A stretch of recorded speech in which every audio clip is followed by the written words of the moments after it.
Hello दोस्तों, खैर मकदम है आपका अपने ही YouTube channel A to Z info पर। दोस्तों, आज हम कुछ उर्दू के मारूज़ी सवालात लेकर आए हैं जो आपको उर्दू के तमाम एग्ज़ाम्स में फ़ायदा पहुंचाएंगे, जैसे उर्दू अनुवादक, बिहार स्टेट और दीगर स्टेट के जो टेट्स होते हैं उन तमाम में ये उर्दू का सेशन बहुत ही फ़ायदेमंद होने वाला है। तो दोस्तों, आखिर तक बने रहिए ताकि आपको फ़ायदा हो और बीच में जो पॉइंट्स हो उसे आप नोट कर सकते हैं। तो चलिए देखते हैं सवाल नंबर एक, इसमें मफ़ऊल की कितनी किस्में हैं। दोस्तों, डिस्क्रिप्शन बॉक्स में मैंने अपना Telegram link, WhatsApp group link दे दिया है, वहां से आप मेरे साथ ज्वाइन हो सकती है टेलीग्राम पे, व्हाट्सएप पे, ताकि उर्दू से रिलेटेड जो भी इंफॉर्मेशन हो मैं आपको आसानी से पहुंचा सकूं। सवाल नंबर एक देखते हैं, इसमें मफ़ऊल की कितनी किस्में हैं। आपके ऑप्शंस अलिफ में 2, बा में 3, जीम में 4 और दाल में 5। तो दोस्तों, यहाँ पे पूछा जा रहा है इसमें मफ़ऊल की कितनी किस्में हैं। तो यहाँ पे आपको इसमें मफ़ऊल की किस्में बतानी है जो कि टोटल हैं आपकी। वो आपके ऑप्शंस में जो हैं, अलिफ में 2 है, बा में 3 है, जीम में 4 है और दाल में 5 है। तो सवाल नंबर एक का जो सही ऑप्शन होगा वो आपका हो जाएगा अलिफ, यानी 2। इसमें मफ़ऊल की कितनी किस्में हैं? 2। वो किस्में क्या हैं? आपका पहला जो है इसमें मफ़ऊल क़ियासी, दूसरा इसमें मफ़ऊल समाई। तो कह सकते हैं क़ियासी और समाई ये इसमें मफ़ऊल की किस्में हैं। तो इस तरह टोटल इसमें मफ़ऊल की 2 किस्में हो जाएंगी, इसमें मफ़ऊल क़ियासी और इसमें मफ़ऊल समाई। नेक्स्ट देखते हैं सवाल नंबर 2, ज़ेल में मुज़क्कर की निशानदेही कीजिए।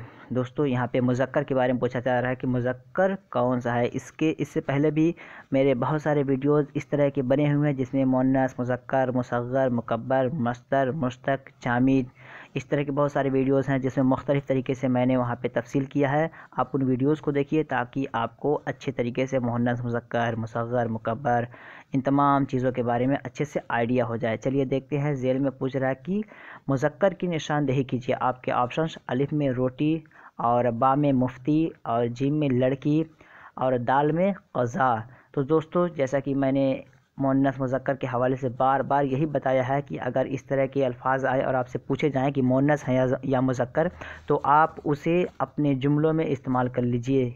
मसलन, रोटी खाई जाती है तो ये निकल गया। जब रोटी खाई जाती है तो ये आपका मुज़क्कर होगा नहीं, ये मुअन्नस हो गया। मुफ्ती, ये मुफ्ती जो है, मुफ्ती फ़तवा देता है। तो अव्वलन आपका ये सही ऑप्शन हो रहा है कि मुफ्ती फ़तवा देता है। तो मुफ्ती कहते हैं फ़तवा देने वाले को, तो मुफ्ती फ़तवा देती है नहीं बोलते हैं, बल्कि मुफ्ती फ़तवा देता है। तो यहाँ पे जब इस तरह इस्तेमाल होगा देता है तो ये मुज़क्कर हो जाएगा और यही आपका सही ऑप्शन होगा। लड़की जा रही है, इसको तो आप आँख बंद करके एलिमिनेट कर सकते हैं। क़ज़ा कैसे एलिमिनेट कर सकते हैं? तो आपका बोलते हैं नमाज क़ज़ा हो गई, ये नहीं बोलते हैं नमाज क़ज़ा हो गया। तो ये क़ज़ा जो आपका है, इस तरह ये भी निकल जाएगा। तो बा इसका सही ऑप्शन हो जाएगा। यहाँ पे ज़ेल में मुज़क्कर जो है ये आपका बा है। तो दोस्तों, मुअन्नस मुज़क्कर के ताल्लुक़ से मैं पूरा एक सीरीज़ लाके आपको दे दूँगा, जिससे कि आपका बहुत सारा मुअन्नस मुज़क्कर का मसला हल हो जाएगा इसी वीडियो में। अगर आपको चाहिए तो ज़रूर कमेंट करके बताइएगा ताकि उसी के तरह मैं इसलिए आपके मसले के हल के लिए मैं उसे तैयार कर सकूं। चलिए नेक्स्ट देखते हैं, सवाल नंबर 3, ज़ेल में इसमें आला की मिसाल कौन है। ज़ेल में इसमें आला की मिसाल कौन है? आपके ऑप्शंस दिलशाद, बा में खुश बाश और जीम में गुलाब पोश। ये आपका गुलाब पाश है, ये होना चाहिए पोश, ये गुलाब पोश होना चाहिए। तो जिम में आपका दिया हुआ है गुलाब पोश और दाल में शाबाश। तो दोस्तों, हमें समझने की ज़रूरत है इसमें आला किसे कहते हैं। इसमें आला कहते हैं जिससे कोई काम किया जाए। उसको अंग्रेज़ी में हम कहते हैं औज़ार, हिंदी में उसे औज़ार भी कह सकते हैं, या फिर इंग्लिश में इंस्ट्रूमेंट, टूल बॉक्स उसे कह सकते हैं, या टूल कह सकते हैं। तो इसमें आला जिससे कोई काम अंजाम दिया जाए। तो उसके अकॉर्डिंग सवाल नंबर 3 का जो आपका सही ऑप्शन हो जाएगा गुलाब पोश। ये जिस तरह माला वगैरह पहनाया जाता है उसके हवाले से देखते हैं, उसके माने में ये इस्तेमाल होता है गुलाब पोश। तो ये जिम इसका बिल्कुल सही ऑप्शन हो जाएगा। नेक्स्ट देखते हैं सवाल नंबर 4, सुहैल अज़ीमाबादी किस ज़िले में पैदा हुए। सुहैल अज़ीमाबादी की पैदाइश के बारे में पूछा जा रहा है कि वो किस ज़िला में पैदा हुए? आपके ऑप्शन जहानाबाद में, और बा गया में, जीम मुजफ्फरपुर में, दाल पटना में। दोस्तों सुहेल आज़माबादी के ज़िला में पैदा हुए, ये आपको बिहार स्टेट में देखने को मिल सकता है, या फिर बिहार टेट जो एग्ज़ाम होता है उसमें भी देखने को मिल सकता है, क्योंकि स्टेट लेवल का जो एग्ज़ाम होता है उसमें स्पेशली आपका स्टेट लेवल से रिलेटेड जो क्वेश्चंस होते हैं वो बनते हैं। यहाँ पे सवाल नंबर 4 का जो बिल्कुल सही ऑप्शन है वो आपका है दाल, यानी पटना में। सुहेल आज़माबादी कहाँ पैदा हुए? सवाल नंबर 4 का दाल बिल्कुल सही ऑप्शन है, पटना में। नेक्स्ट देखते हैं सवाल नंबर 5। कलीमुद्दीन अहमद की वालिदा का क्या नाम था?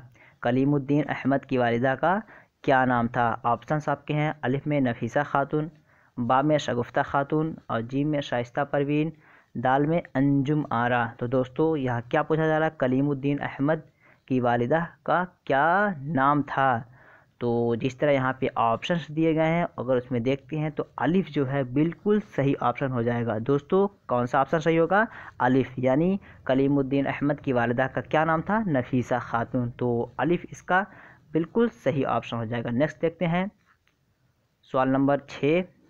विडंबना का उर्दू तर्जमा क्या होगा? दोस्तों एक वर्ड है हिंदी का जो कि विडंबना है, पूछा जा रहा है कि उसका उर्दू तर्जमा क्या होगा, यानी उसका मतलब उर्दू में क्या होगा? अलिफ में अक्लमंद होना, बा में मजाक उड़ाना, जीम में मुतमईन होना, दाल में मुतहर्रिक।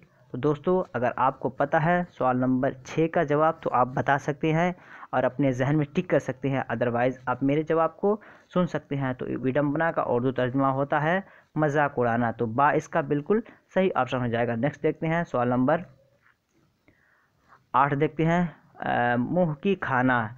इस मुहावरे का माना क्या है? तो दोस्तों एक मुहावरा है मुँह की खाना, इसका मतलब क्या है इस मुहावरे का? ऑप्शंस आपके हैं, किसी से मांग कर खाना, बा में धोखा देना, और जीम में शिकस्त खाना, दाल में मुकाबला करना।